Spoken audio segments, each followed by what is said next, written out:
Hello, chào mừng các bạn quay trở lại với kênh YouTube của mình. Hôm nay chúng ta cùng nhau tạo ra preset màu bạc siêu đỉnh nhé. Bắt đầu nào!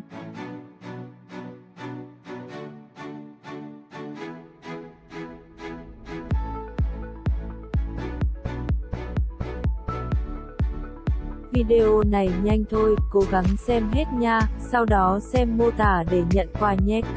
Cây.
Nếu các bạn thấy hay, hãy like và đăng ký kênh để ủng hộ mình nhé. Cảm ơn và hẹn gặp lại ở những video tiếp theo thân ái.